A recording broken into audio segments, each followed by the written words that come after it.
Hey friends, trying to you can see this big space underneath my sink here, trying to put in a new I'm looking at these ends here. As you can see, look at my destroyed, this is a 19-year-old, see that damage there? Trying to install a new a new faucet. I love this sink, even though it's old, and but I love it. So I don't want to change the sink out, I just want to change the faucet out. So handy person here, me and Laura. There's me, there's Laura. We're gonna work on this today. So that's what our plan of action is. And yes, the white stuff is diatomaceous earth. The reason I have diatomaceous earth scattered underneath there is because there's scorpions sometimes.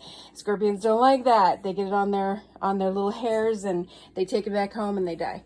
So that does help a little bit, but I also have spray. I should have the spray. All right, so here we go. Wish us luck.